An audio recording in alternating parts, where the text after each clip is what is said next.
আরেকটি লং ভিডিওতে স্বাগতম জানাচ্ছি তোমাদের। দেখো, কীর্তনখলার পাড়ে চলে আসছি। সবাই যে বলে সরিষা ক্ষেতের ভিউ ছাড়লেই নাকি ফর ইউ, চা বাগানের ভিউ ছাড়লেই নাকি ফর ইউ।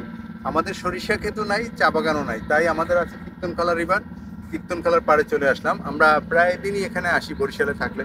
দেখো কত চমৎকার জায়গা, নদীটা যদি ভিউটা তোমরা একটু দেখো, এবং জাহাজটা চলে যাচ্ছে, নদীর ভিউটা দেখো তোমরা। এখানে প্রতিনিয়তই একটার পর একটা জাহাজ এবং ছোটখাটো লঞ্চ ট্রলার এগুলি আসতে থাকে, এবং চতুর্দিকে বিভিন্ন প্রকারের ন্যাচারাল দৃশ্য দেখা যায়। এই যে এই বাম পাশে, আমার এই বাম পাশে দেখো একটা রেস্টুরেন্ট আছে, কিং জামান রেস্টুরেন্ট। আরও অনেক রেস্টুরেন্ট নতুন করে হবে। বেশ জায়গা টায়গা দেখতেছে মানুষজন। এবং এই কীর্তনখলার পাড় দিয়ে মোটামুটি একটা ওয়াকওয়ে তৈরি হবে, সম্ভবত 10 ফিট চওড়া, একদম বরিশাল লঞ্চঘাট থেকে চরবাড়িয়ার ওই যে ভাঙার মাথা যেটা বলে ওই পর্যন্ত যাবে। তো আসলে ওইটা হলে এই জায়গাটা খুবই সুন্দর লাগবে। এবং এখনো মোটামুটি খুব দৃষ্টিনন্দন একটা জায়গা। আমরা মাঝে মাঝে এখানে বিকেলবেলায় এসে বসি নদীর পাড়ে। খুব সুন্দর সুন্দর বেঞ্চিও রয়েছে, পানি উন্নয়ন বোর্ডের সহায়তায় এগুলি তৈরি করা হয়েছে। এবং পাশে একটা বট গাছ আছে, আমরা এই দুপুরবেলা আসলে মাঝে মাঝে বট গাছের তলায় বসি। তো এখন আমি ওই বট গাছটার দিকে যাচ্ছি। মানে খুবই সুন্দর একটা ন্যাচারাল দৃশ্য। চতুর্দিকে এখানে একটা ইটভাটাও ছিল এক সময়, এখন একটা সমিল আছে। আর এখানে কিছু বালুর খোলা আছে। মোটামুটি সব কিছু মিলেমিশে জায়গাটা খুবই সুন্দর।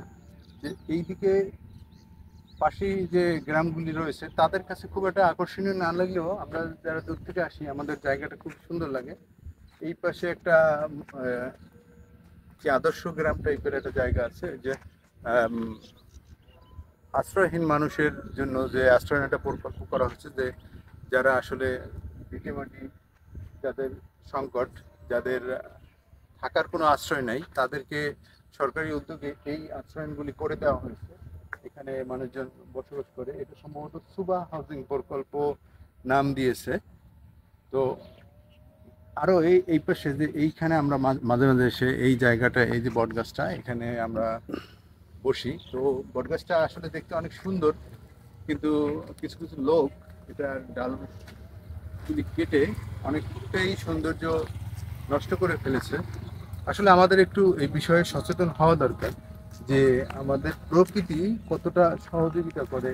এরকম সুন্দর একটা বটগাছ আমাদের যেমন ছায়া দেয়, তেমনি প্রকৃতির একটা সৌন্দর্য বর্ধন করে। পাশাপাশি যে আমাদের যে অক্সিজেনের যে ঘাটতিও পূরণ হয় এই সমস্ত গাছের মাধ্যমে, সেই বিষয়ে আমাদের একটু সচেতন হওয়া দরকার। তো বন্ধুরা, আজকে এ পর্যন্তই। পরবর্তীতে দেখা হবে আর একটা ভিডিও নিয়ে। সে পর্যন্ত ভালো থাকেন, সুস্থ থাকেন, নিরাপদে থাকেন।